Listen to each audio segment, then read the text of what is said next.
At my wedding, my half-sister played a video of herself sleeping with my husband on the big screen to steal him from me. But what I did next shocked everyone. What would you do if you were in my shoes? Leave your choice in the comments below. And don't forget to hit subscribe to follow the next part of the story. The sound of crystal bells chimed like a perfect symphony as Grayson slid the 8-carat diamond ring onto my ring finger. The chandelier light from the ceiling of the Whitmore Grand Ballroom rained down like liquid gold, reflecting off hundreds of champagne glasses and the polished faces of New York's elite.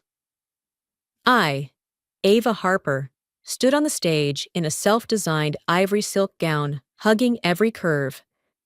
My father, Robert Harper, was absent, as usual, probably drunk somewhere with his latest mistress.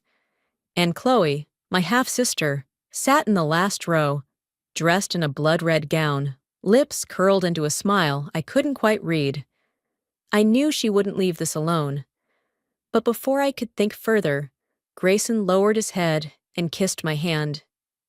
"You are everything," he whispered. I smiled, a smile I had rehearsed 100 times in front of the mirror. Finally, everything was falling into place. Then the lights dimmed. The giant screen behind us lit up. Not the planned love slideshow, but a familiar penthouse, the one Grayson said was, "Just for the two of us." Grayson, shirt unbuttoned. Chloe wrapped around him like a poisonous vine. "Chloe, you're the one I really love, not Ava. Never Ava, next scene." They fell onto the couch, uncensored. The sound of tearing fabric, gasping breaths. The entire ballroom froze. A socialite dropped her silver spoon. The clink echoed like a gunshot. Phones were raised instantly, Instagram Live already rolling. I kept my composure, eyes locked on the back row. Chloe looked at me, eyes blazing with provocation, then smiled. Slow, satisfied, like someone who just played her final ace. I knew she would crash my wedding, but I never thought she'd go this far, willing to let the world see just how disgraceful she really was. Chloe thought she'd see me lose my mind in humiliation. I could feel every stare like needles against my skin. Chloe smiled, slow, triumphant, like she had just flipped the final card. Grayson stood frozen on stage, face pale, mouth open, but no words came out. I didn't cry. I looked straight at Chloe, then at Grayson. "A cheater and a wicked little sister!" My voice rang out cold as ice. "What a perfect match!" I pulled off the ring. The diamond flashed one last time beneath the chandelier. Then I threw it straight at Grayson's face. It struck his cheek, clattered across the stage floor, and finally stopped at his feet like a... Then I walked away. My Louboutins tapped against the marble like a metronome. Lily, my influencer best friend, was already waiting outside, the black Tesla Model S door open. I got in, closed the door. Mia hit the gas. Engine roaring, the car sped off, leaving the aristocrats choking on exhaust fumes. Inside, I replied to my assistant's message while forwarding the chaos clip to the 5 biggest gossip accounts in the city. 5 minutes later, Instagram exploded. The most embarrassing engagement party in history. Chloe Park leaks the clip. Views skyrocketed. 100,000, 500,000, 2 million. Outraged comments flooded in. Entitled illegitimate brat? Grayson Lockwood slept with his future sister-in-law? Lockwood family is done for. I leaned my head against the car window, watching Manhattan's skyscrapers shrink in the rearview mirror, neon lights flickering like open wounds. They wanted to destroy me in front of the whole world? Turn me into a joke among the elite? Fine. Now it's my turn. Grayson disappeared with Chloe right after the host awkwardly tried to patch together the remnants of ceremony that had died the second that video played. While I sat in the back seat of Lily's Tesla, Manhattan, flashing past the window like even the city itself was trying to flee from the scandal, my hands still typing nonstop. One email sent, one message forwarded. Lily glanced at me and shook her head. Your fiancé just betrayed you, and you're calmly coordinating media coverage. People were right, Ava. You were born to sit on a throne. I laughed, brushing the wind-blown hair from my face. If you watched that video closely, you'd understand why I have zero reason to cling to that half-brained loser. Half-brained loser? Lily burst out laughing, slapping the steering wheel, and for a brief moment, I felt like I could breathe again. But as soon as we got back to her apartment, my phone rang. The caller ID lit up. Robert Pennington, the man who dragged our entire family through the mud for booze and lust. I hit speakerphone, his voice roaring like an animal. Ava Pennington! You dare vanish from your own damn wedding? I kept replying to a European partner's email, lips slightly curved. Father, the one who wrecked the ceremony wasn't me. It was that illegitimate daughter you raised. Without waiting for a reply, I shoved the verbal knife deeper into the old wound. By the standards you taught me, shouldn't she be locked in the basement with the dogs? Or am I remembering wrong? The silence on the other end hit the cold tile floor like dead weight. Instead of yelling at me, I whispered, you should focus on convincing the Lockwoods to still marry your precious little girl. But a woman who screens her own sex tape at her engagement party?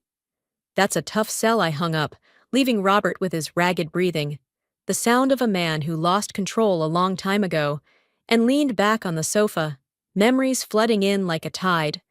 The Pennington family, once royalty in textiles, with my grandfather and mother building a brand Hollywood starlets fought to wear. Then they passed, my father took over. And our legacy went straight to hell because he loved women more than profit. His second wife, an Instagram model, beautiful in a hollow kind of way, gave birth to Chloe Park and turned her into the princess of the empire. While I was shipped off to Paris before I even learned to tie my own shoes. 10 long years building my own brand, alone on the icy runways of Europe, only for the Lockwoods to sniff out the last fat slice of the Pennington inheritance and immediately pick me, not the cheap, live-streaming hot girl, as daughter-in-law, because Elizabeth Lockwood was smart enough to know who belonged in the Queen's seat. And now that the engagement party has exploded like a faulty firework, Grayson ran after Chloe like a clown lost in his role of betrayal. Lady Lockwood was so furious she nearly cracked her own face to avoid seeing that idiot son again. She had both of them dragged back to the estate and made Grayson kneel at her feet.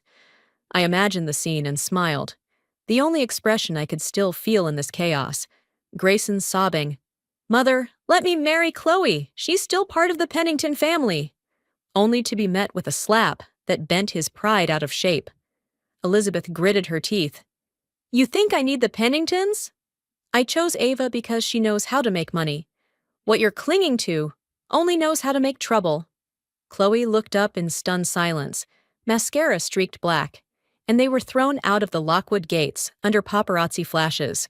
The moment immediately posted across every social media front, and Lily, laptop still on her lap, only needed my nod to spin that image into the first arrow aimed at Chloe's reputation. Because to survive in high society, the first lesson is, never go easy on someone who dares to steal what's yours, especially when that someone is the bastard child Chloe Park. The weed that's sunk too deep into the Pennington roots. If I wanted to gain full control of the Pennington family in the future, the first step was to completely destroy her reputation, without mercy. Before I returned, the Penningtons had already groomed Chloe as the rightful heir. When I was forced to leave home so that their illegitimate child could be nurtured as the successor, the Penningtons were still considered one of the wealthiest families around. Who would have thought it'd all collapse in just a few short years? But even now, the Penningtons still hold quite a few valuable patents. Chloe Park, as the public heir of the family, not only refused to learn how to manage the company, but built a fake image of herself as an inheritor while turning into an internet hot girl. Number. I placed my phone on the edge of the table, pulled a chair close to the window, looked down at Manhattan like it was a giant chessboard, then said to Lily, "Pull up the dashboard." Let's pick the time slots, the keywords Lily typed away, the screen light casting reflections on her cheek and in my eyes, the little tracker boxes for mentions pulsing like heartbeats. We had one rule: no need to fabricate, just place the truth where it hurts. I sent Lily the clipped video of Grayson whispering, "Chloe, you're the one I truly love," and the shot of Chloe's hand pulling the curtain down. No commentary, just a caption. Who placed the camera? Within 10 minutes, that question climbed straight to trending. Someone zoomed in on the silver mirror corner and caught a faint glimpse of a mini tripod. The bedroom clearly prepped in advance. Lily glanced at me. You want to expose it now, or let the audience dig it up? Let them do what they do best. I opened my second email, using my lawyer's account to book a session with an independent digital security expert. His name was Quinn, the same guy who helped an Italian fashion house clean up after a lookbook leak. I was clear. I don't want you breaking into anything. I just need a legal forensic review of what's already public. Video metadata, timestamps, upload chain, and if available, cross-check with my iCloud backups from when Chloe once borrowed my device. Quinn agreed, and a few hours later, sent over a short memo. Camera was set on a desktop tripod, manually focused, time-stamped 10 days before the engagement. Audio included Chloe saying, "So that at the party, all I have to do is press." He enhanced the sound and isolated a 4-second clip with her saying, "One tap and it's done," which I watched over and over, like swallowing dry gravel. Lily rolled her chair closer, finger-tapping the trackpad. Time people realized Grayson didn't know the video would play. I spoke low. "Hold one beat for him." He still cheated. A new message from Quinn popped up. He didn't hack, just lawfully accessed the backup from Chloe's airdrop transfers to Grayson on my studio system. Thumbnails loaded. A voice note from Chloe to her mother, tone high-pitched and giddy. "Mom, I'm taking Grayson from her. I'll be the Pennington heir. Just watch Ava's face at the party." Another message thread, stepmother asking, "Are you sure he'll leave that girl?" Chloe replying, "I don't need him to leave anyone. Once this goes public, the Lockwoods will defend their honor. I just need the title." I saved every screenshot into a private folder, renamed the files in order. Then I looked up and breathed in slowly. My hands had stopped shaking long ago. Only the cold remained. That night, Chloe went live on TikTok, ring light glaring on her foundation-thick face, masking the fear, her voice cracking. "I'm the victim. He said he loved me first. I didn't know the video would play." The comments poured like a waterfall. "You placed the camera. You pulled the curtain. You tapped the button." A fan page instantly cut in the mother-daughter voice note we'd just leaked to a trusted journalist. At the same time, Chloe's PR team released a statement accusing me of fabricating drama to steal the spotlight. I stood by the bookshelf, opened another message. Chloe bragging to her friend. "She thinks she's some powerful bride? Just wait, the little runway doll's gonna fall right at her own party." Lily looked at me. "Drop it." "Dropped," I said, and the proof email was sent, targeting 3 major accounts known for calling out body shaming and ethical issues in the fashion industry. No added commentary, just timestamps, sources, and Quinn's technical guide on how to identify staged video through metadata. In Lily's kitchen, where the scent of roasted coffee was almost suffocating, I gripped the ceramic mug tighter to warm my hands and listened to Manhattan breathe outside like a beast just awakened.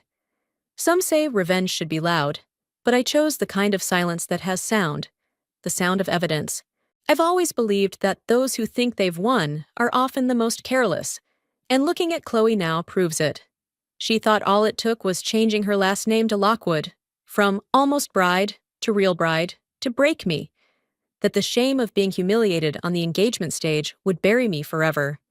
But unfortunately for her, I wasn't born to be anyone's victim. The day Chloe came to my studio, placed the wedding invitation on my desk, and faked a voice sweet as artificial sugar. "Even if the Penningtons abandoned you, we still hope you'll come and bless us." I picked up the invitation between two fingers like a rotting piece of trash and dropped it straight into the bin next to my chair, then smiled with eyes colder than the perfect seams on the shoulders of a couture gown. Who knew all it took to become Mrs. Lockwood was undressing in front of the right man in the right place. Cheaper than dancing on a stripper pole, I guess. And when she screamed insults, "Orphaned bitch," and lunged to slap me, I blocked her with one hand, shoved her down onto my own cashmere rug, my stiletto heel pressing against the back of her twitching hand, blood beading through the fine hairs, and I leaned down, spoke slowly. "As long as I'm breathing, you'll always be beneath me, Chloe." Then I lifted my foot. "Get out, you piece of trash." I thought that would be enough, but no, because the Lockwood family still tried to save face for their future daughter-in-law, pouring money like water to erase every trace of that disgraceful sex tape from the internet. A cleanup so expensive, Lily's media accounts made enough profit to buy a few new midtown penthouses. And the Penningtons, desperate to restore her honor, pushed Chloe up as the new face of the fashion brand my mother built from scratch, her face plastered across a Times Square billboard, as if I were the only one who lost this war. I stared at that billboard through the car window, neon light casting sharp shadows across my cheek, then quietly picked up the phone. "It's your move now." He, Ethan Caldwell, CEO of Caldwell Couture, my former classmate in Paris, the same man Elizabeth Lockwood once called a useless son before discarding him. We met in a conference room at Caldwell Tower. He placed an M&A proposal in front of me. "Partner with me, Ava. Let's take back New York's fashion scene, and Lockwood with it." I looked at the photo in the file. Ethan standing beside his biological father, Mr. Lockwood, at an old ceremony. The glare from Grayson's mother seemed like it wanted to erase him from existence. "What do you want?" I asked. "Just 5% of Pennington's shares and a strategic marriage," he replied, without skipping a beat. I laughed. "Your ambition is more hidden than a haute couture zipper." He leaned back in his chair, arms crossed. "And yours is sharper than any pair of scissors." I signed. One stroke, no hesitation, no second thoughts, no looking back. A CT5. To be honest, everything started going smoothly in a way that felt almost scary. At the Lockwood cocktail party a week later, the baccarat chandelier scattered a honeycomb of light across the stone floor. I walked in arm with Ethan, under the title, Soon-to-be-married couple, calmly passing through the sea of shareholders. Chloe stood across from us. Layers of foundation couldn't hide the dark circles under her eyes. Her lips trembled for a second before she forced a smile, and Grayson avoided my gaze like avoiding a mirror. "Living in the Lockwood house isn't so comfortable, huh?" "You've aged already after just 2 months," I smiled, lifted my champagne glass and clinked it lightly, the sound clear as glass. Chloe's face stiffened, clearly hit right where it hurt. I looked at her, lips slightly curved, in a way that said everything without a word. In reality, Chloe held no real place within the Lockwood family. Even though she was officially engaged to Grayson, and the sex tape scandal had been buried, Grayson's enemies in the inner circle still passed that video around behind his back, mocking him, making it impossible for him to hold his head high. Because to the upper class, it doesn't matter how a man plays outside, but the woman he brings home as a wife must be a respectable lady. So, Chloe's foolish stunt became nothing more than a laughingstock. Humiliated in public, of course, Grayson went home and took it out on her. And to make it worse, the Pennington family's capital chain had recently begun to unravel. On top of that, Chloe burned through a fortune promoting her fall/winter collection, which led to her own relatives questioning her decisions. Pressured from all sides, she had completely fallen into a tight corner. Meanwhile, I was the total opposite, on the rise, riding high across social media. I held Ethan's arm, smiled sweetly at Chloe. "Oh, right. You should congratulate me on finding a new fiancé, too." After that, Ethan smoothly smiled at both Grayson and Chloe. At that moment, Grayson's expression darkened completely. Ethan didn't have any outside support, but still managed to climb up from nothing, carving out a space for himself in the elite circles of Los Angeles. And that alone was far beyond anything Grayson Lockwood could ever do. Ethan and I left the party early, Manhattan's night sharp as needles. Back at the studio, we flipped on the Trello board, and the production checklist lit up green. Workable, my first collection under Caldwell, was a declaration for American working women, elegant enough to walk into a boardroom, flexible enough to run from mediocre men. We recut every boundary Chloe always dismissed in body sizing, from size 0 to size 24, tailoring down to the millimeter, fabrics tested under European standards. Meanwhile, Chloe's side went for flashy. A hot actress's face, lavish backdrops, the scent of luxury wafting through every frame, hashtags popping like firecrackers, dominating the media wave for the first 48 hours. But on day 7, Yelp blew up. A $900 blouse that feels like spiderwebs, sloppy seams, the color totally different from the photos. One user posted a picture of a fraying hem. Reddit followed. Largest size is M? You kidding? A thread showed waistbands so tight they left purple marks. Chloe's brand DMs flooded with return photos, customer service replies felt copy-pasted, and the whole thing began to slide. I sat behind my desk, espresso steaming, watching their mention graph shift from red to purple. Right then, Chloe snapped on Instagram in the middle of the night. I design based on standard sizing. If it doesn't fit you, maybe look at your own weight. I stopped breathing for half a second, then hit screenshot and sent it to Ethan. Saw it, he replied. Shift PR budget toward amplifying body-positive voices. Buy reach for threads, calling out size bias, technical grading posts.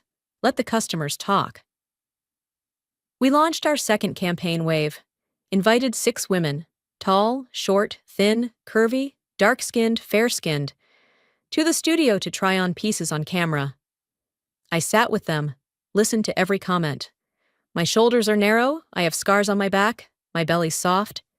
And I noted each one down, adjusted patterns overnight, added soft waistbands, lowered seams, expanded the size range by 2 more steps.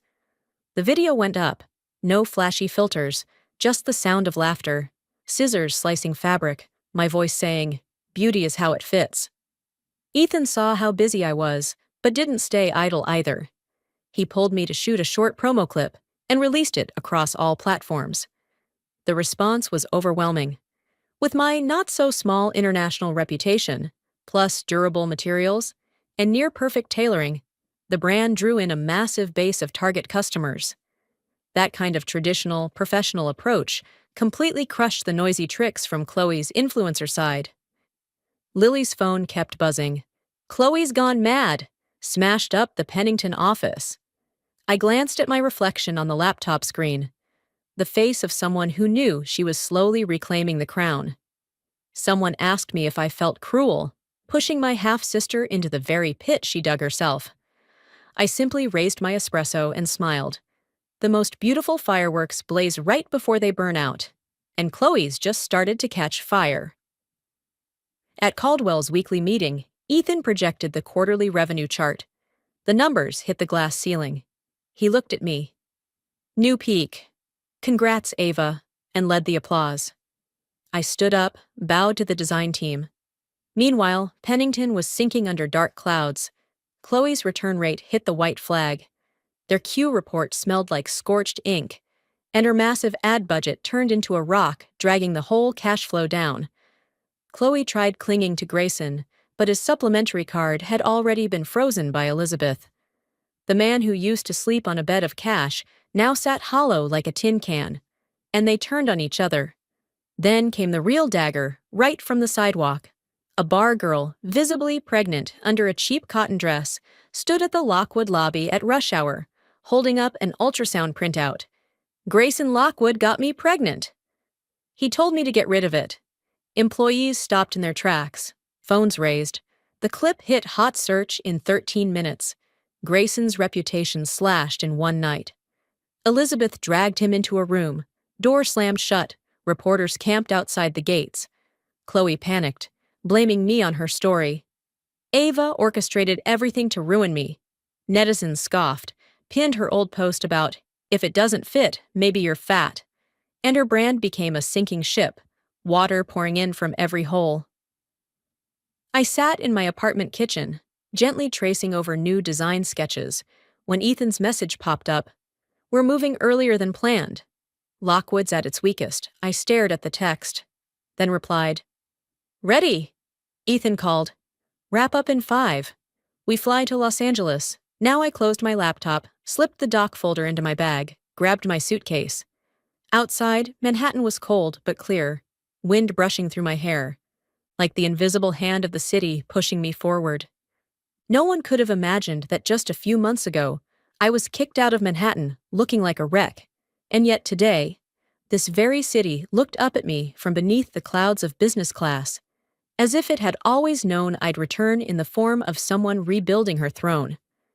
I leaned my head against the airplane window, Manhattan's lights shattered beneath the wing, and the image of my mother on her deathbed returned. Breathing tubes tangled across her body, her chest struggling for every last breath, while my father, Robert Pennington, was in the next room, burying his face in the chest of the secretary he called his new love, and Chloe, barely 10 at the time, walked into my mother's hospital room like it was a fashion runway, glanced at me from head to toe like I was dirt, then kicked me square in the back, smashing my head against the bed frame, hot blood spilling into my eyes, and she leaned down, her voice young but venomous to the bone. "Your mom's gonna die tomorrow. My mom said they'll pull the plug. Tomorrow, I'm the heir to Pennington. Get out," and I did. A child cast out of her own home, forced to survive in a strange city, sewing clothes to pay for school. But it was there that I learned to stitch every seam, perfect every thread, to one day come back and cut off the hands that strangled my mother's life. And tonight, when the plane wheels touched the ground, that plan entered its final act. This time, coming back to Manhattan, I didn't just want to reclaim the Pennington family. I wanted to make sure that every person in that family, my father, his mistress, and Chloe, would be punished. Every single one. The butler opened the door. Lockwood's grand hall gleamed, and there was Grayson on the floor, shirt wrinkled, hair soaked in sweat, looking up as the sound of my heels clicked against the marble. His mouth dropped, eyes wide. "Ava!" "What? What are you doing here?" I tilted my head slightly out of his line of sight, letting Ethan step forward, his dark coat casting a long shadow across the white stone wall, gold-rimmed glasses tilting with the curl of his polite smile, the kind of smile that told any smart person, "This is a declaration of war." After a brief exchange, that very night, Elizabeth Lockwood announced in front of the entire family, Ethan was the rightful heir. Grayson was nothing more than a failed project raised in silk sheets, with no claim to inheritance. She looked at Chloe like she was a wine stain on white silk, her voice sharper than a tailor's shears. "You both have 3 minutes to pack. From now on, there is no room in the Lockwood family for liars and fools." Chloe's hands trembled as she tried to beg. Grayson broke down in tears, but the guards dragged them away like defective products. The door shut, and Manhattan's lights still twinkled outside, but their lives went dark for good. As for me, I still had one final debt to collect.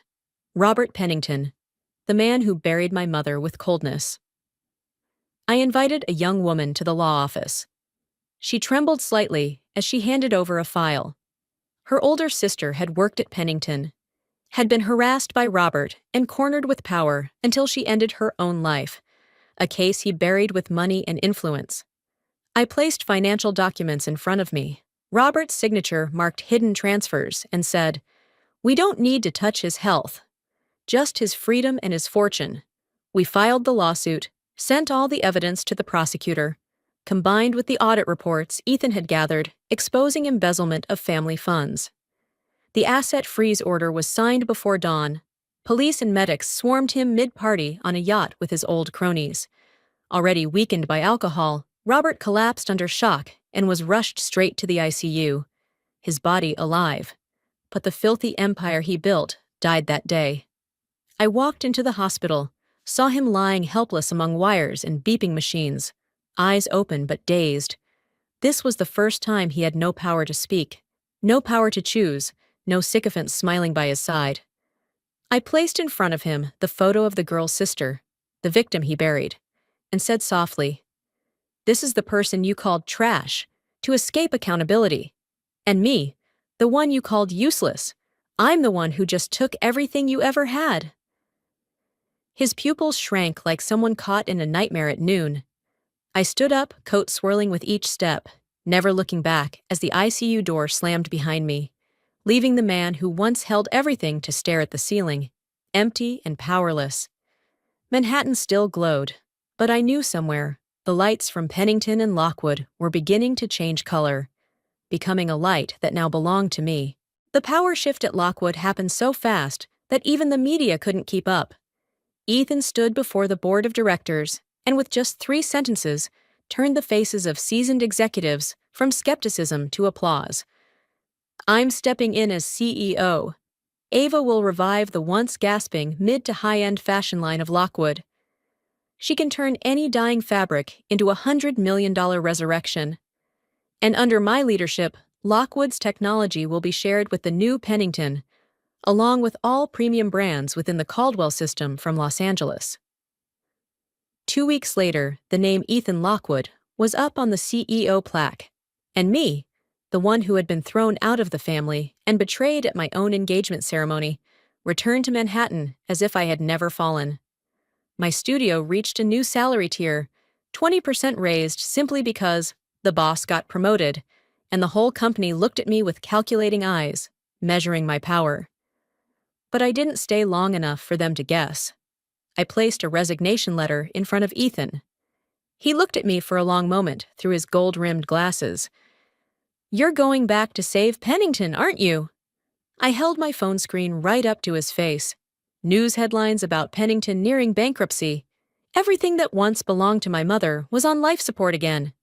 Ethan was about to say, "I'll help," but I cut him off, my voice soft but slicing through the air. "If you buy the Pennington family, then Pennington belongs to you, not me." He stayed silent, then signed, clean and sure, like he understood my ambition had no room for charity. The bonus he gave me was more than enough, combined with the savings I'd built over the years when starting out. I immediately used Lily's jewelry company as a front to acquire Pennington shares, right as those pompous relatives were running out of cash and scrambling to sell. They thought they'd scored a good price and could live comfortably, but they had no idea the buyer was me, the one they once treated like trash to be tossed out the door.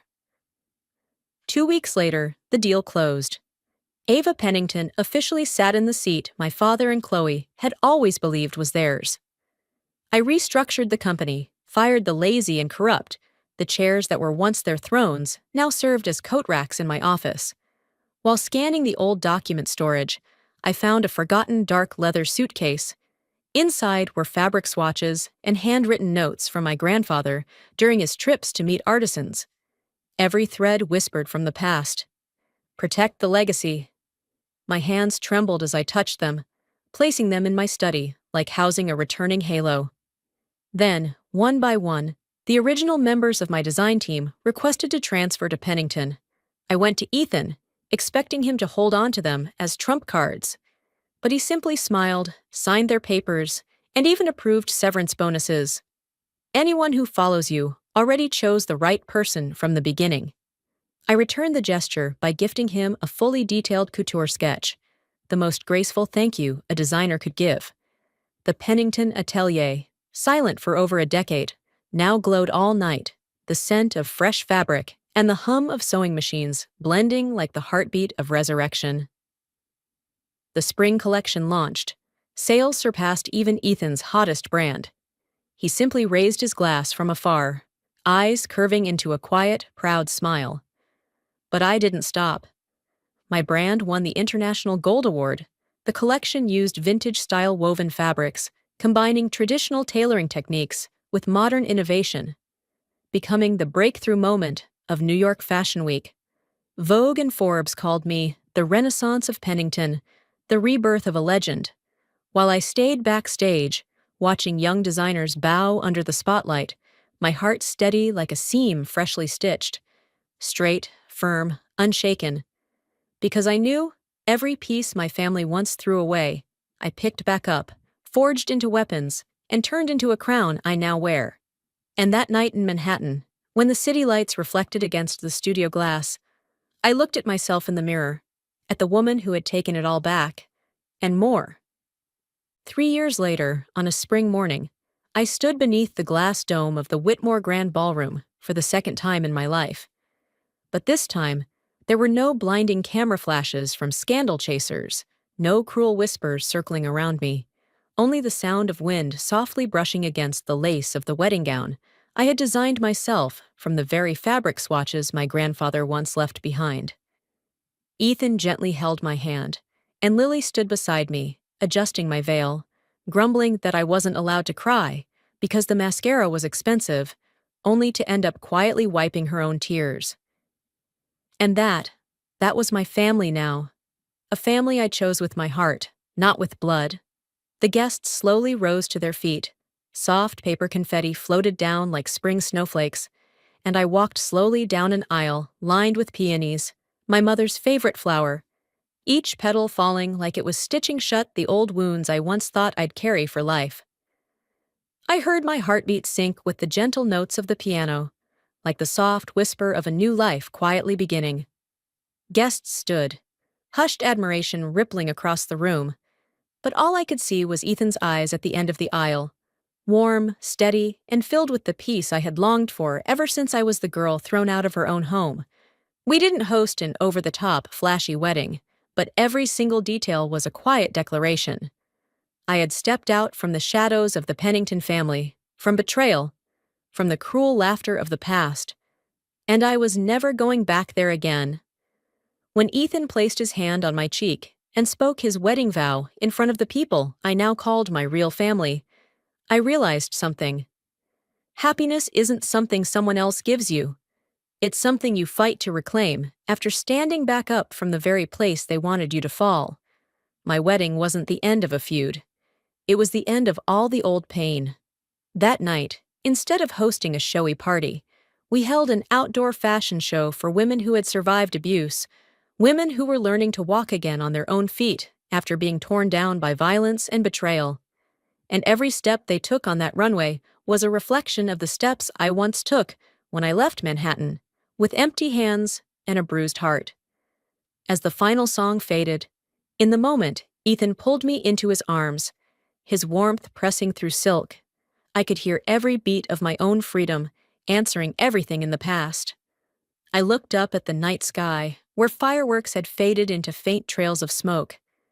And I knew I had finally left behind those bitter cold nights, the ones where I once screamed and cried in a hospital room while my mother passed away alone. I didn't need an apology from Chloe. I didn't need my father to admit he was wrong. They chose the lives they wanted, and I chose to walk away from all that cruelty and build a world no one would ever be able to destroy in my hands again. After the animal rescue mission from the California wildfire, I flew home earlier than planned, without telling my husband, to cook an anniversary dinner for our 8th wedding year. I tiptoed step by step toward the living room window, only to suddenly hear my husband's best friend's young child call him Daddy, while the child's mother kissed my husband and said, "Michael, you really are a wonderful father." That scene left me frozen in place. They were celebrating the birthday of a child unrelated to me, in the very house I paid for. I quietly recorded a video and left. The next morning, my husband came to my workplace and yelled, "What horrible things you did last night." My name is Michelle, 35 years old, a veterinarian and owner of Harbor Light Animal Clinic in Cambridge, Boston. After nearly 3 consecutive weeks in California, helping rescue animals injured in the wildfires, the mission ended 3 days earlier than expected, and I decided to fly home that very afternoon. I booked a noon flight from San Francisco to Boston, set to arrive early in the evening. I wanted to be home before Michael could find out, to prepare dinner for our 8th wedding anniversary. I paid extra to upgrade to business class, just to come home a bit sooner, just to see his smile when I stepped through the door with a small gift in hand. Throughout the flight, I thought of him, of his favorite dinner, the red stew I learned to cook just for him, of the burgundy bottle we'd been saving for a special occasion. I pictured him opening the door, surprised, then smiling. In my suitcase was a special gift, a silver necklace engraved with a wolf's paw, symbolizing loyalty, which I picked out after a successful surgery on an injured old dog in California. I believed it would be the perfect gift for a perfect anniversary. But life is rarely as perfect as we imagine. When the Uber dropped me off in front of our quiet neighborhood in Cambridge, I saw a silver sedan parked outside the house. That car, disturbingly familiar. I looked through the window and felt my chest tighten. It was Tiffany's Honda, Michael's close colleague and friend, a third-grade teacher at the nearby elementary school. I remembered clearly, just yesterday morning, Tiffany had posted on Instagram that she'd be attending a 3-day teacher conference in Worcester. So why was she here, while I hadn't even returned home yet? A cold intuition made me ask the driver to drop me off at the end of the street. I quietly walked to the house, carrying the small gift box. The closer I got, the clearer the voices and laughter from inside became. Warm, intimate, familiar, but not meant for me. Through the slightly open door, I saw Michael blowing out candles with a little girl. The child called him Daddy, in a voice so innocent and bright, and he smiled, lifted her into his arms, kissed her hair, and said in that sweet voice I once believed was meant only for me, "Daddy's here, sweetheart." I stood frozen. The air around me felt frozen too. The gift box nearly slipped from my hand. I caught it with the other. I saw Tiffany, in a light blue floral dress, standing next to him, her gaze tender and intimate in a way that needed no explanation. On the table was a birthday cake with the words, "Happy Birthday, Lisa." And Lisa was Tiffany's 3-year-old daughter, the one I'd once noted had the same blue eyes as my husband. I used to think they were just close friends, that Michael was only helping Tiffany because she was a single mom. But now, hearing Daddy again, I understood everything. That child was calling my husband her father. I stepped back, then again, trying not to let anyone hear my broken breathing. I turned and hurried to the gate, heart pounding like it would explode. I don't remember calling the Uber, only that I sat inside it, headed to my clinic, moving on instinct. When I arrived, I sat in silence in the empty room. The white light reflected on the walls. The sterilizer machine hummed steadily, like the heartbeat of someone barely alive. I opened my phone, went on Facebook, scrolled through Tiffany's posts. There were photos of Lisa learning to talk. Tiffany wrote, "She just said, 'Mama!'" "She's so adorable beneath it," Michael had commented. "She's adorable like her mom." I had once scrolled past it without a hint of doubt. Now, all the pieces fit. Looking back at the timeline, I realized Lisa was born 4 years ago. The same time Michael often came home late, sometimes 1 or 2 in the morning, sometimes not at all, texting, "Tiffany's not okay. She just broke up. I'm afraid she might do something reckless." I used to think he was kind, compassionate. I was touched by my husband's empathy. But perhaps, back then, kindness had already become betrayal. I once believed our marriage was built on honesty, but now I see. Michael had betrayed me with the woman he called his best friend. I don't hate Tiffany the way I hate him. To me, she's just a lonely woman who went too far. But Michael, the man I once called my soulmate, he's the one who stabbed me with the very trust I gave him. I opened the notebook on my desk. The first page still had a list of vaccines for cats. I turned to a new page, picked up my pen, and wrote the first line. If loyalty had a shape, then today it shattered. I looked up, out the window where the early winter rain had started to fall. In that moment, I knew I would not let this pain pass like a memory. I would strike back, and I would reclaim justice for myself. Out there, Boston's lights were flickering on, but inside me, nothing was clear. I knew I had just witnessed something unforgivable, but I couldn't let him know I knew. I needed the truth, needed evidence, not just emotions. I picked up my phone, opened the chat with Michael, and tried to sound as normal as possible. The rescue ended earlier than expected, but I might have to stay a few more days to wrap things up.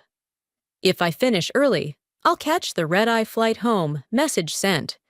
My heart thudded. Just 15 seconds later, he replied, "That's great news. I miss you so much. Once you've rested, let's do a belated anniversary dinner." I looked at the screen, a bitter smile creeping onto my face. He was still playing the perfect husband, as if last night he hadn't laughed with another child in this very house. The next morning, I returned home in silence. Michael had already left. On the kitchen counter were 2 mugs, his usual coffee, and another with a faint lipstick mark. I looked around. Nothing was messy. Everything was too perfect, too clean, like my life had been erased from it. I opened the drawer where he usually kept his wallet and car keys. A small piece of paper stuck out. I pulled it free. A folded receipt. Teddy's Toy Emporium, white wool stuffed teddy bear, $127, September 12th. September 12th. He had told me he was in New York meeting investors. I remember he video called me, smiling, saying, "I miss you." My hand shook. There was no more doubt. I sat down, opened my laptop. The screen cast a cold blue light on my face. I created a new document, typed 3 words in all caps, "Justice Plan." I snapped a photo of the receipt, saved it into the first folder, named Day of Betrayal 1. Then I opened my notes and listed every detail. Tiffany's license plate, Michael's work hours, the late-night meetings he claimed were urgent. One by one, the puzzle pieces began falling into place. At 10:55 a.m., a loyal client came in with her elderly cat, Mrs. Whitmore, a retired lawyer I deeply respect. As I administered the shot, she looked at me and said softly but firmly, "My dear, your eyes say more than you realize. Something's wrong, isn't it?" I smiled, trying to cover it up. "No, just a bit tired." She nodded slowly and said, "Women only say tired when they're holding it all in. If you suspect someone, don't confront them without proof. Justice always sides with the patient." I stuck to the plan, not letting him know I was in Boston. At 3 p.m., just after finishing a minor surgery at the clinic, I texted Michael, keeping the tone of a wife still far away. "I'm wrapping up paperwork here in California. Might be a late one. How have things been at home?" He called back immediately. His voice was warm and familiar, so much so that if I hadn't known better, I might have believed him again. "Everything's fine. Don't worry about a thing. I've just been busy with work stuff. Oh, and I stopped by Tiffany's last night. She's not doing great again." I gripped the phone tightly. Last night was the night I stood outside the door, hearing a child call him Daddy. 1,000 questions burned in my throat, but I swallowed them down, letting out only a measured touch. "You and Tiffany. Is there something going on that makes you go over there so often?" He paused for a beat, then let out a perfectly crafted sigh, laced with wounded sincerity. "Are you doubting me, Michelle?" You know, Tiffany once had suicidal thoughts after her breakup. I just don't want her doing anything drastic. I thought you understood my heart. I let the silence linger, listening to the low hum of the air conditioner through the line like it was reminding me to stay calm. Then I spoke, slow and dry. I'm not doubting. I'm just asking. If you're truly just helping, then that's good. Thank you for trusting me, he said softly. Come home. We'll talk things through. I love you. The call ended. I stared at the dark screen, my chest tight and hollow. Was I angry? Yes. But more terrifying was that I no longer wanted to argue. Not yet. Not without proof. That night, alone in the clinic office, I opened our joint bank app and reviewed recent transactions. The words appeared like a black ink stain. Transfer, $2,000. Recipient, Tiffany M. Note: Take care, birthday. 2041. I leaned back in my chair, hearing my heartbeat in every harsh thud. 8:41 p.m. Right after that call with me, he sent her money, with a note that read, Take care. I screenshot the transfer and saved it to the Justice Plan folder. Transfer 2000 Tiffany 2041 PNG. I reopened the photo of Tiffany's silver car outside the house and added it to the evidence log. The pieces were falling into place. I searched my contacts for Mildred Harper, divorce attorney, a former client who once brought in her beagle for vaccines. I typed a quick email, attaching the teddy bear receipt and the screenshot. Dear Mildred, this is Michelle from Harborlight Animal Clinic. I urgently need legal consultation regarding marriage and finances, possible infidelity, transfers from joint accounts to a third party, and procedures for requesting DNA testing.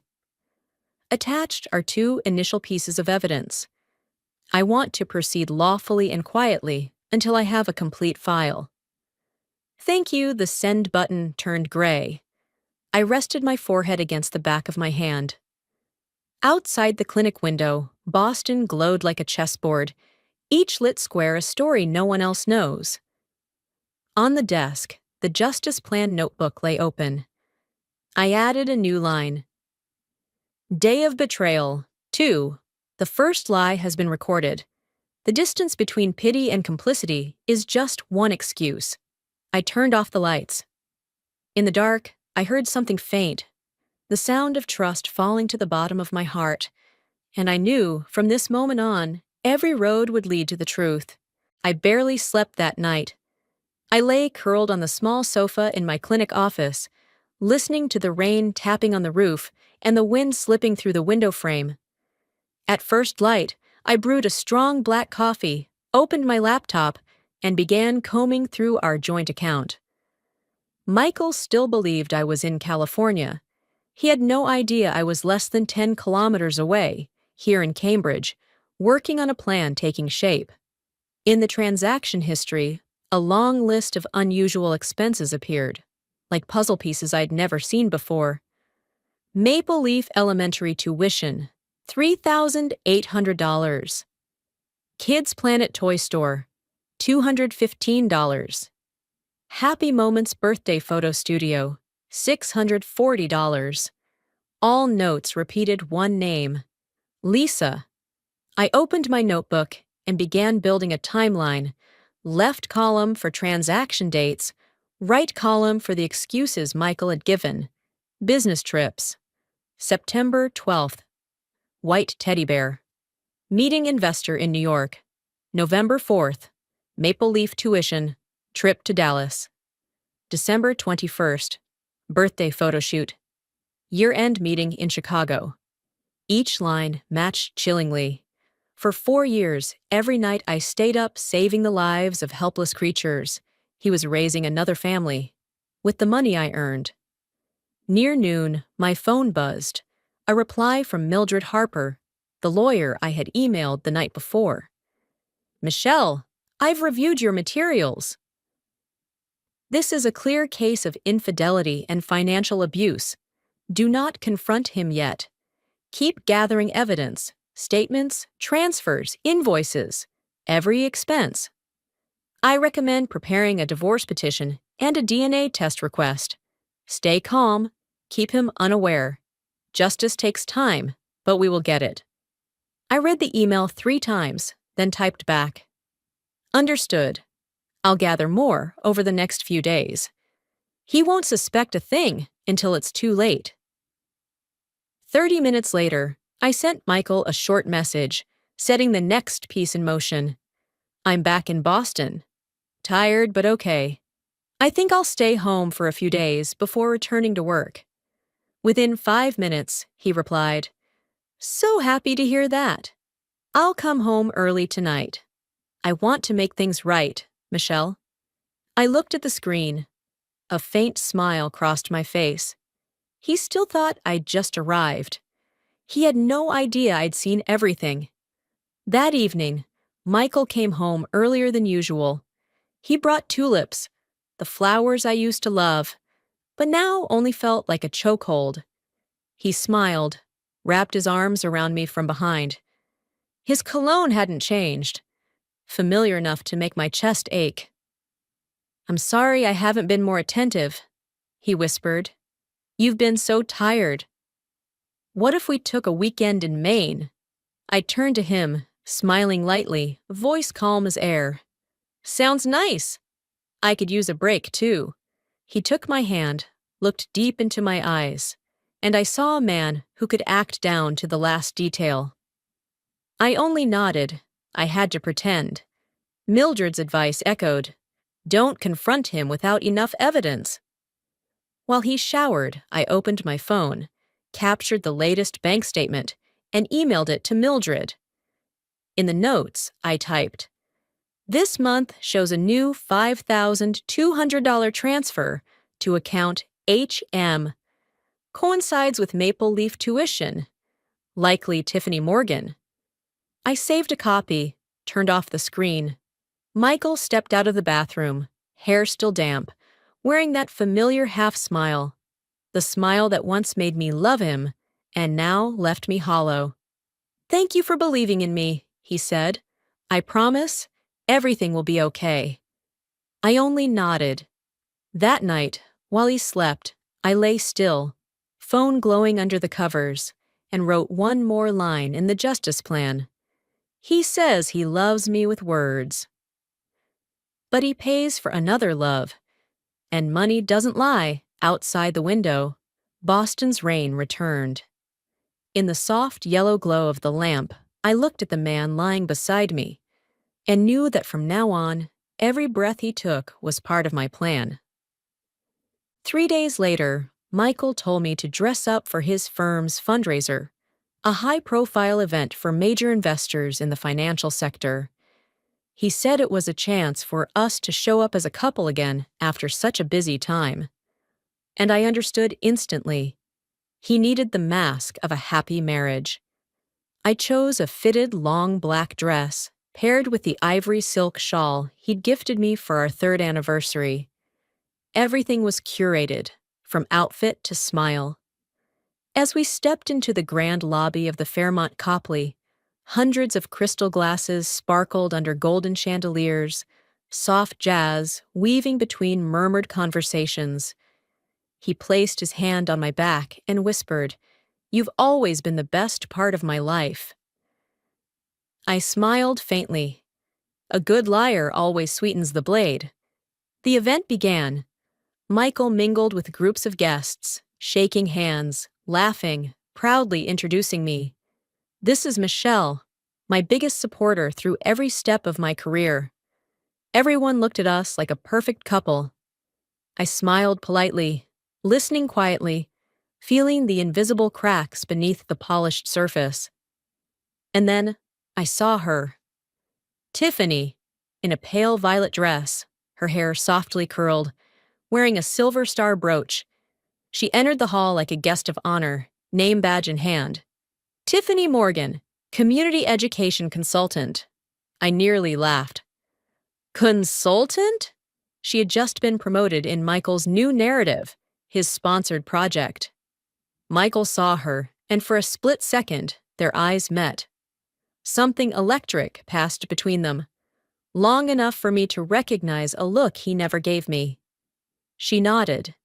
He gave a subtle nod back. But just minutes later, they clinked glasses and exchanged a warm smile, the kind shared by two people who've known more than wine. I held my champagne glass, stepped toward the back of the hall, and gently opened my purse. Beneath tissues and lipstick, my phone was recording. I aimed the camera in their direction, pretending to check messages while it captured every second of Michael and Tiffany's interaction, the smile of two people who knew exactly who they were deceiving. I didn't drink another drop. I just stood there, watching, reminding myself, sometimes justice doesn't come from courtrooms, but from the moments people think no one's watching. When the event ended, Michael held my hand, flashes going off around us. "Thank you for being with me tonight," he said. I answered softly, "That's what a wife's supposed to do, right?" He nodded, not realizing that sentence was double-edged. That night, after he fell asleep, I pulled out my phone, plugged it in, and replayed the 2-minute video. In the glowing light of the ballroom, Michael and Tiffany's faces were clear. Their eyes, their distance, their smiles, all spoke the truth. I clipped a short segment, emailed it to Mildred with a brief note. First piece of evidence. The screen blinked. Sent successfully. I stared at those words for a long time, then closed the laptop. Outside the window, city lights reflected on the glass, casting my shadow back at me. For the first time in years, I didn't feel invisible. I was coming back, not as a wife, but as the woman rewriting her own justice. The next morning, I arrived at Mildred's office in downtown Boston. A light rain was falling, mist veiling Beacon Street like a gray curtain. I walked in, carrying the USB drive with the footage from last night's fundraiser. Mildred was waiting in her small office full of divorce files, her gaze firm yet full of empathy. I sat down, my hands still cold, but my voice steady. "I'm ready now, Mildred." "Enough is enough." She nodded, plugged the USB in, and watched the short video. The glow of the screen lit up her stern face. After a few silent seconds, she said slowly, "This is more than clear. We'll begin divorce proceedings immediately, and I want you to request a DNA test to confirm that child is Michael's. If so, he can be charged with concealing a dependent and financial misrepresentation." I listened to every word, like hearing the war drums at the start of a true battle. That same morning, Mildred helped me file the official divorce petition with the Suffolk County Court. The packet was over 10 pages long, with all evidence attached: bank statements, transfers, receipts, the video. I signed my name at the bottom, my pen shaking slightly, but the stroke resolute. That afternoon, Mildred contacted the Massachusetts Child Support Enforcement Agency, reporting suspicions of Michael hiding a child, an act subject to civil charges and severe penalties. I sat across from her, watching each fax go out, my heart pounding yet strangely relieved. Every sheet sent peeled back another layer of his mask. But Mildred knew that to win, I'd need more than paperwork, visual evidence. She referred me to Joseph Turner, a private investigator she'd worked with on high-stakes financial divorce cases. That afternoon, we met at a small cafe near the Charles River. Joseph was in his 40s, tall, quiet, eyes sharp as blades. After my brief summary, he asked only one question. "What level of evidence are you after?" "Suspicion or certainty?" I answered clearly, "Certainty and legal." 2 days later, I received an email from Joseph. Subject line, "Initial observations." He wrote concisely, with attached photos and a detailed report. Michael left his office at least 3 times this week during lunch, around 12:10 to 1:45 p.m. He drove to Riverview Place Apartments in Somerville, where Tiffany Morgan resides. He parked in the garage and went up to apartment 307. He stayed about an hour and a half, then returned to work by 2 p.m., as if coming back from a client lunch. I opened each photo.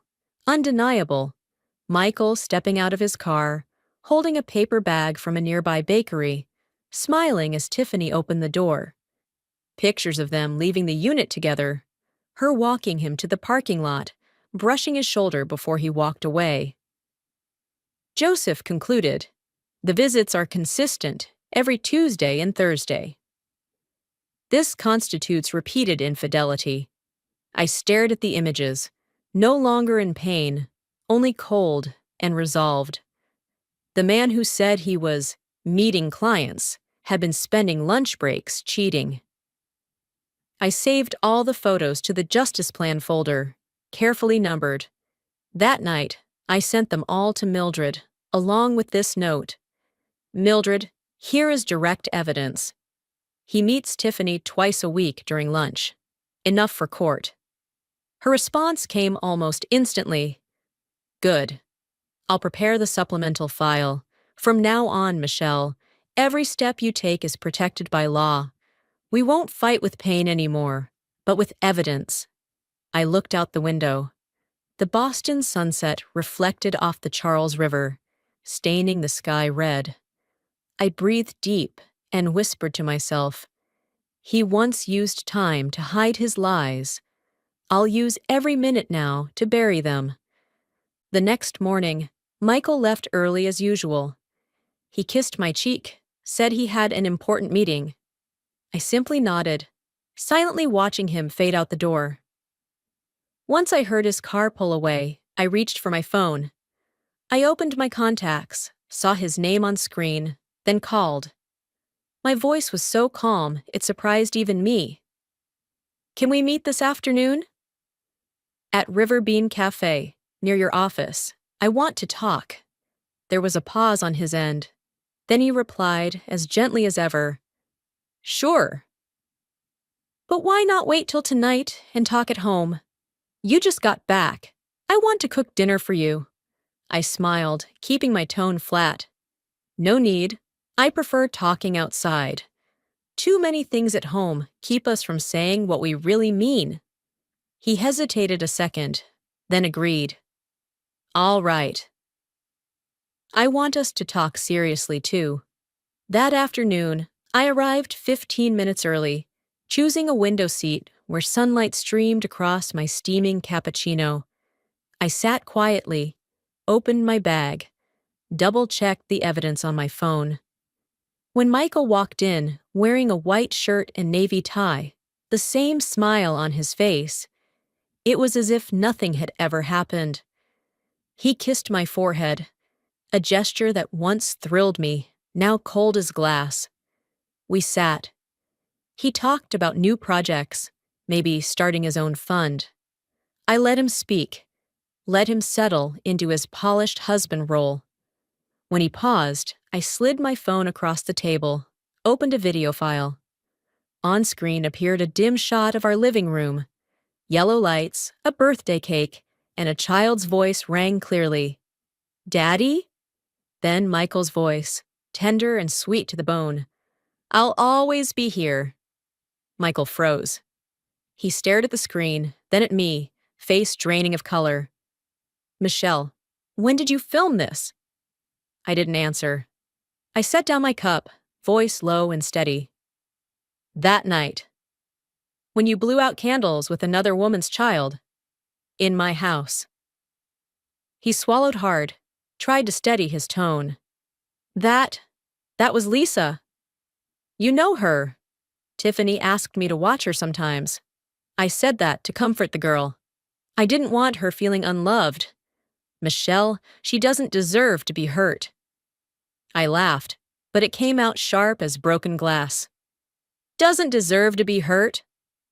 You're saying that to me? Do you know what truly doesn't deserve pain, Michael?" A wife's trust. I took an envelope from my bag, unfolded documents. Teddy bear receipt dated September 12th. Maple leaf tuition statements. Transfer proof to Tiffany Morgan. And the photo from the fundraiser where he toasted with her in the hotel lobby. I laid each one on the table, voice even and cold. Here's the tuition you paid. Here's the toy you bought on the day you said you were in New York. And here, the moral man, toasting with his mistress at a company event.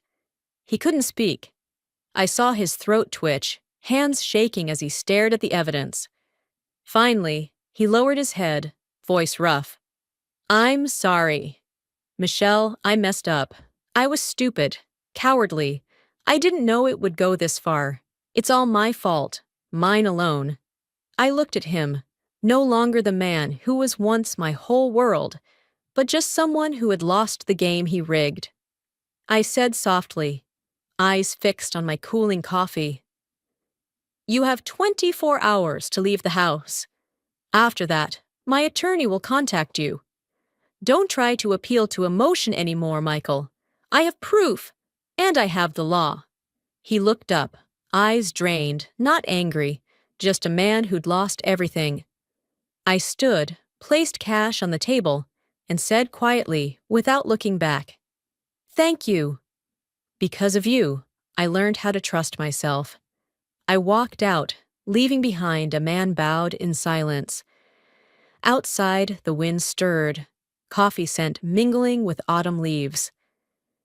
I opened my phone and texted Mildred. It's done. He confessed, ready for the next step. I turned off the screen, stood to leave. But just as my hand touched the door, Michael's voice called from behind, no longer trembling or regretful, but cold and bitter. If you think you can take me down that easily, you're wrong. I'll hire the best attorney in Boston. That house, your clinic, they're marital assets. You won't keep anything. I paused a second, turned to face him. His eyes no longer held guilt, but fear of losing control. I replied softly, but loud enough. Then try me, Michael. This time, the law is on my side. I turned, pushed open the door, and stepped out. Behind me, his heavy breathing dissolved into the cold wind. Outside, Boston was foggy, the streetlights reflecting off the Charles like 1,000 mirrors, revealing a woman who had just stopped being afraid. That evening, the house was eerily quiet. After the confrontation at the cafe, Michael hadn't dared return. I sat in front of my computer with only the ticking wall clock and the soft rain brushing against the window as company. I opened the browser, the cursor blinking in the search box. Boston Women's Forum, Marriage and Family section. I logged in with an anonymous account named The Vet's Wife. With trembling fingers, I typed, not with rage, but with the stillness of someone who had seen everything. My husband is a successful man in finance. He speaks of ethics, trust, and family, all while secretly betraying me for 4 years with the woman he called his best friend. They have a child together, while I was still clinging to the belief that our marriage could be saved. I'm not looking for pity. I just want other women to know, when a man says he's meeting a client, sometimes he's just with someone else. I reread the post, then hit submit. Within minutes, hundreds of views. An hour later, over 5,000. Comments poured in. Women sharing similar stories, words of support, others outraged on my behalf. One wrote, "Is he with Brightfield Capital? I heard of a CEO who preaches ethics but lives a lie." Another chimed in, "Sounds like Michael R., always speaking at those investment seminars." If it's him, what a fraud. I didn't reply. I just watched the comments scroll by, feeling both chilled and liberated. I didn't need to name him. The truth was speaking for itself. By morning, the post had spread to Twitter and Reddit. From an anonymous story, it had become a hot topic in Boston's finance circles. Memes mocking the hashtag the perfect CEO flooded timelines. Quotes from Michael's talks on professional integrity were turned into jokes. By noon, I got a message from Tiffany. Michelle, please. Stop! I'm about to be suspended. The school is investigating. Lisa is still a child. She'll be hurt. Please think of her. I read it, then locked my phone. I didn't hate Tiffany, but I owed her nothing. They chose this path. I was just shining a light where they tried to keep it dark. That same afternoon, Mildred called. Her voice was calm but pleased. Michelle, the news is spreading faster than I thought. Brightfield's investors are demanding an internal audit. They want to know how much Michael spent on undocumented expenses. Shall I submit the bank statements? I replied quietly, Do it. I want it all out in the open. That night, Michael came home. His shirt wrinkled, tie loose. He threw his keys on the table, eyes frantic. What did you do, Michelle? The office is a mess. Investors are threatening to pull out. Do you want me to lose everything? I looked at him, expression steady, unshaken. No, Michael. I didn't do anything. You did. 4 years ago, he fell silent, bit his lip, and walked out. The door clicked shut, leaving only his fading cologne in the air. I sat down, opened my anonymous post. Over 12,000 shares. No names needed. All of Boston knew. I opened the Justice Plan notebook and wrote one more line.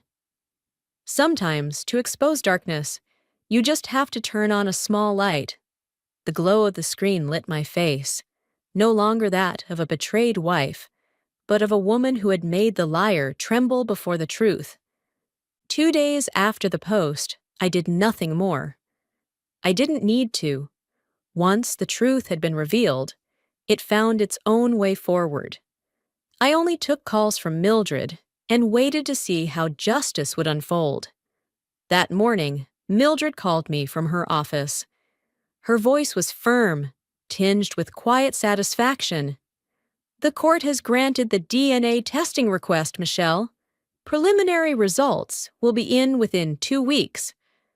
Also, the Child Support Services Agency has issued a temporary freeze on Michael's personal accounts for financial obligation verification. I've also submitted the statements you gave me. The transfers to Tiffany will definitely be investigated. I listened, filled with a strange calm. Thank you, Mildred.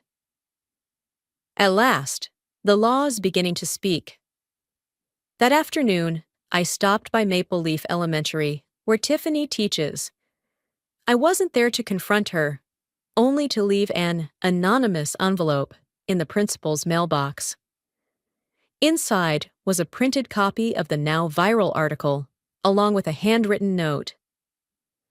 A teacher at this school may be involved in an ethical scandal that could affect the institution's reputation. No signature was needed. I just walked away, quietly, as if I had never been there. That evening, the first message arrived. An acquaintance from the parent group wrote to me. Tiffany got called in by the principal. She's panicking, might be suspended. I read it without trembling. I wasn't seeking revenge. I simply stopped protecting a lie. The next morning, the media started picking up the story. The headline on Boston Finance Weekly read, Brightfield Capital faces ethical crisis. Senior fund manager accused of misconduct and personal scandal. Beneath it was a picture of Michael in a suit, smiling confidently at an investment conference. The comments below the article were merciless. Ethical investing, hypocritical living, the paradox of modern Wall Street. If he couldn't keep his wife's trust, how can he manage our money?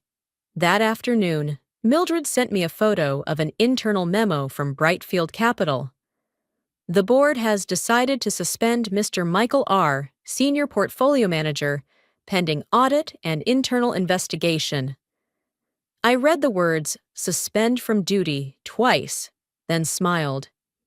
Finally, someone is holding him accountable, I whispered. That night, Tiffany sent me another message, longer than any before. Michelle, you've won. I've lost everything. Please, I'm begging you, stop. Lisa's not at fault. I just want to raise my child in peace.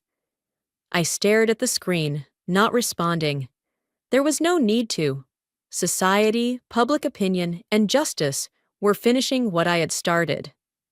When I closed the laptop, I reopened my Justice Plan notebook. The final line of the day, I wrote in small, steady script. When justice begins to work, I don't need to scream. I just need to stand still and let the truth speak for me. Outside, the autumn wind swept through the window frame, carrying the scent of light rain and the distant echo of car horns. Boston had never felt so peaceful, at least not to me. 3 weeks later, with the scandal still making headlines, I decided it was time to close the chapter. Not with silence, but with truth made public. I booked a table at the Grand Ivy, a restaurant by the Charles River, where we once celebrated our 3rd wedding anniversary. This dinner wasn't just a gathering of friends. It was my final trial, one where justice didn't lie in a judge's hands, but in the eyes of those who had once believed in us. I sent invitations to our closest mutual friends, and to both Michael and Tiffany. In the note, I kept it brief. This is a farewell dinner. Come if you still believe in the truth. That night, the Grand Ivy banquet hall shimmered in golden light, crystal glasses glittering under chandeliers. I arrived early, wearing a long black dress, hair neatly pinned, makeup soft but sharp. When I looked in the mirror, I no longer saw the woman who cried in the dark. I saw someone who had turned pain into power. One by one, my friends arrived. The Whitleys, Jenny and Mark, a few colleagues from the vet clinic. At last, Michael walked in, Tiffany by his side, their faces tense, trying to maintain composure. I smiled and welcomed guests as if nothing had happened. As dinner neared its end, I rose gently and lifted my glass. Thank you all for coming. Tonight, I won't say much. I just want to share one thing. The truth sometimes needs light, and tonight, I want to shine that light. The room fell silent. I signaled the tech staff. The large screen at the back lit up. The image appeared. The very video I had recorded that night in my own living room. Lisa's voice rang out, innocent and clear. Daddy? Then Michael's, warm and affectionate. I'll always be here. A few gasps. Some covered their mouths. All eyes turned to Michael. But I didn't stop there. I played the DNA results Mildred had sent just yesterday. The test confirms a 99.97% probability of biological relation between Michael R. and Lisa Morgan. The banquet hall was silent. I could hear Tiffany's sharp breaths in the corner. She broke into sobs, her hand trembling as she clutched Michael's arm. He only bowed his head, his face pale. I stepped into the center of the hall, voice steady and clear. 4 years. 4 years of lies, of promises, of nights I believed you were working late. I don't need an explanation. I just want everyone to see. Justice doesn't always come from courtrooms. Sometimes it comes from ending silence. No one spoke for a few seconds. Then Jenny, who once attended our wedding, stood first. Michelle, I believe you. Then Mark, then the Whitleys. Then one by one, everyone stood, slowly but resolutely. There's no room for betrayal in our circle. Tiffany buried her face, tears soaking the napkin. Michael still didn't lift his head, hands clenched tightly as if holding on to the last shred of pride. I looked at them one last time and nodded. Thank you for coming. Thank you for listening. From now on, I hope you two live truthfully with each other, the way I've lived truthfully with myself. I walked out, leaving behind heavy stares, whispered words, and a truth freshly unveiled under the glamorous lights. The breeze off the Charles River brushed gently past, carrying a soft chill. I stood on the steps, breathing deep. Behind me, an old chapter was collapsing. Ahead, a new one was opening. No more lies, only light and freedom. 3 days after the evening at the Grand Ivy, the storm officially broke. The news spread faster than Michelle had imagined. On financial media sites, bold headlines emerged. Brightfield Capital under internal investigation amid ethics scandal and alleged embezzlement. At the Brightfield office, the tension was palpable. David Clark, a longtime partner and head of auditing, discovered irregularities in spending. In an internal email, he wrote, "A sum of $120,000 was withdrawn from the contingency fund 3 months ago, without valid invoices. Upon review, the transaction was made by Michael R., labeled as Maple Leaf Community Project Support." But David didn't take long to connect Maple Leaf to the elementary school where Tiffany Morgan teaches. He immediately contacted Mildred, Michelle's attorney, to verify the connection. When cross-referenced with Michelle's evidence, tuition receipts, bank transfers, gifts, and aligned expenditures, everything became alarmingly clear. Michael had embezzled company funds to support his mistress and their child. Mildred forwarded the entire case file to Brightfield's Audit Division and the Massachusetts Financial Oversight Committee. Within 48 hours, Brightfield Capital released a public statement.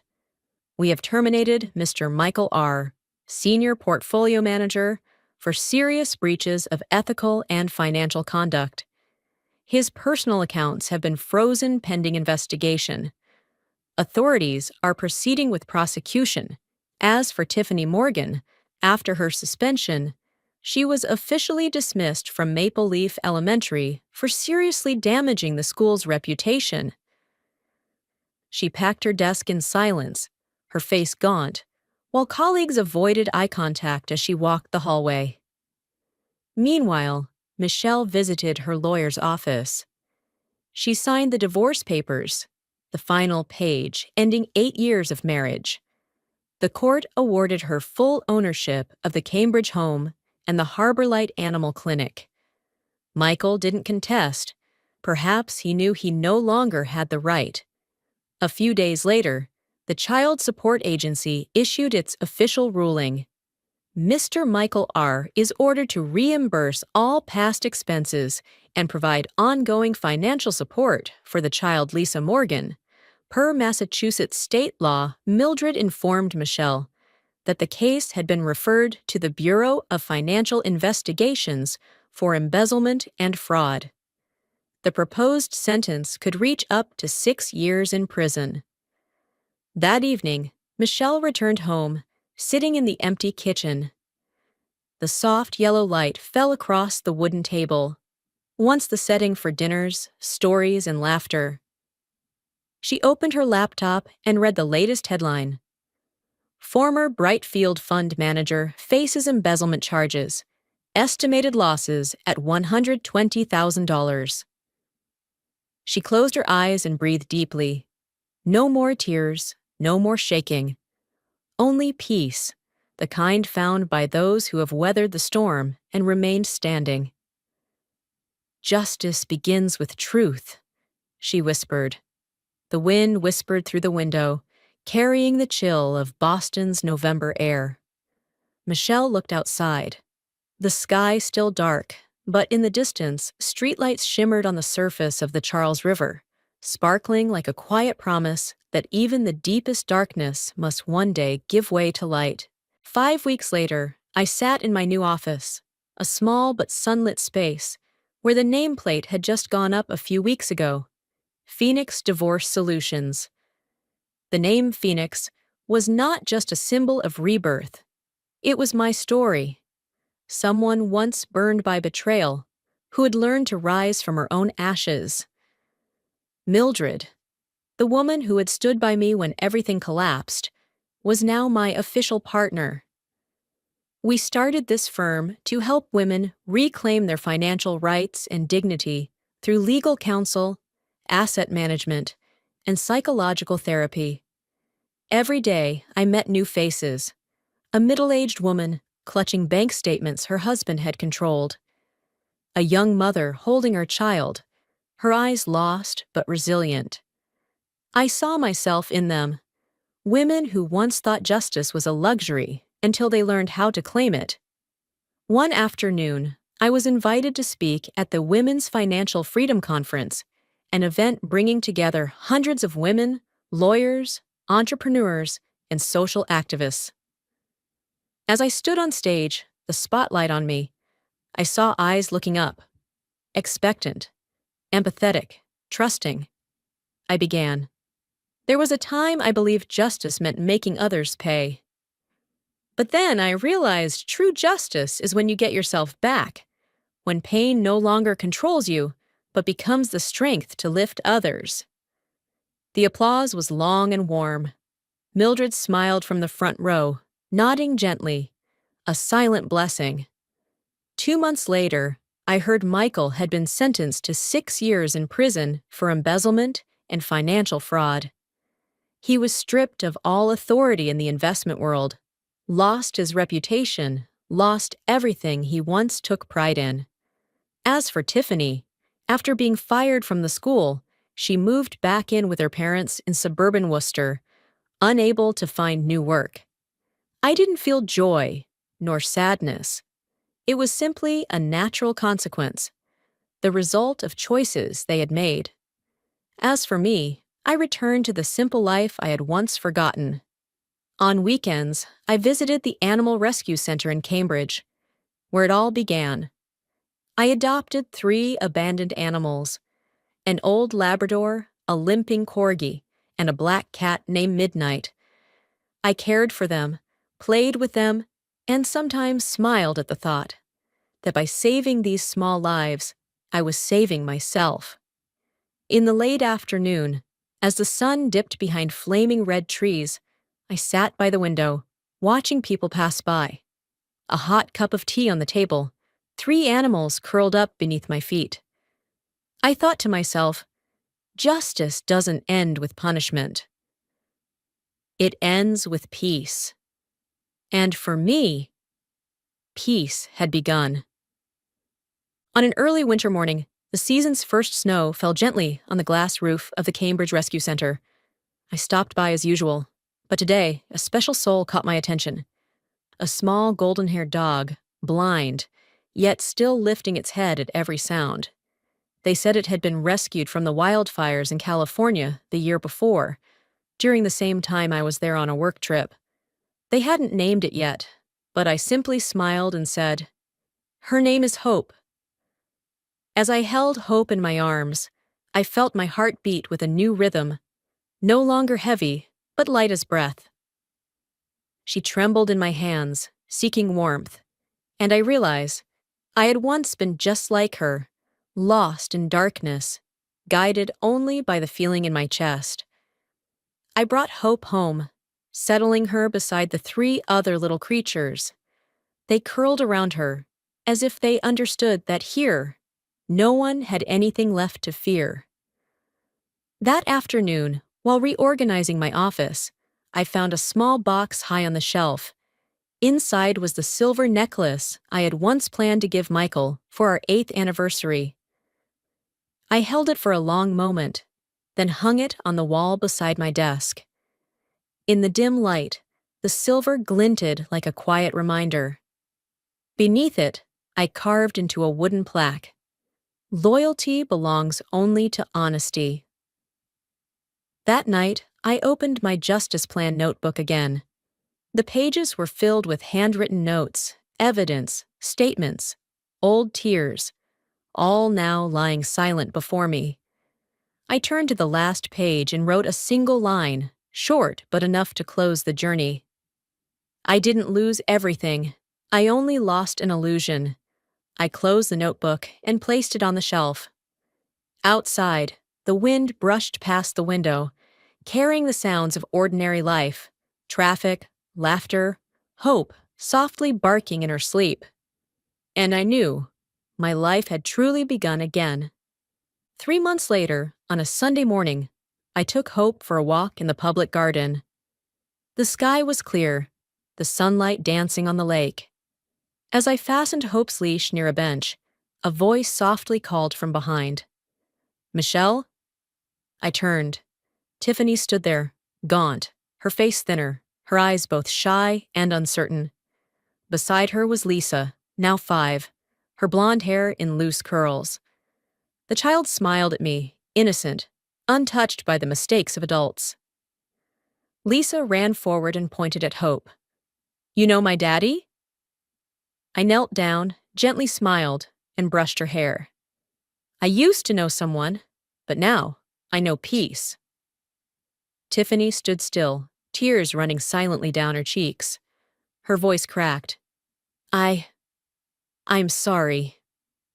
I lost everything, and I know you never wanted that. I just wanted to say thank you for not destroying me the way I did to you." I looked at her for a long moment, my voice soft as the breeze. "I never wanted anyone to suffer, Tiffany. I just needed peace.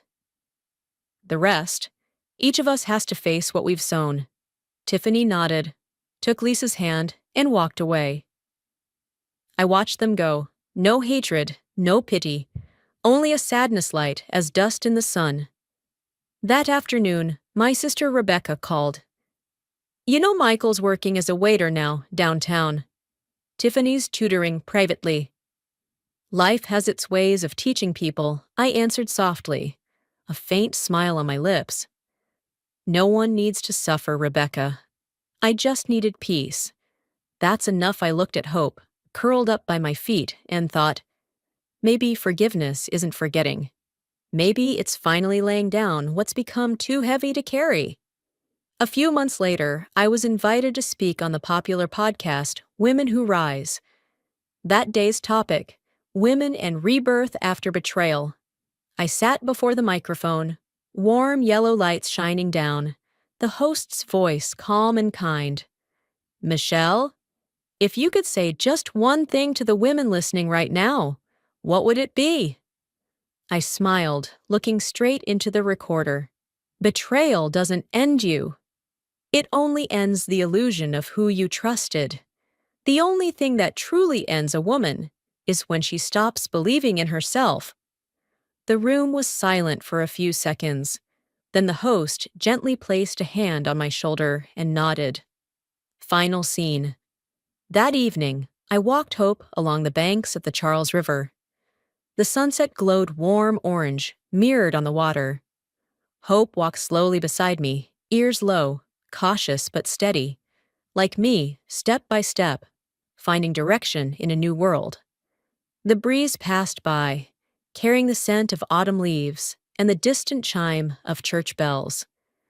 I looked up and smiled, not because the past was gone, but because it no longer defined me. Justice begins with truth. Peace begins when you forgive yourself. The screen faded to black, leaving only the reflection of sunset on water and the image of Michelle and Hope continuing their walk toward the light. If this story touched you, please click like so more women can find it. And don't forget to subscribe, so together we can spread real journeys where justice isn't just a verdict, but the peace we reclaim for ourselves.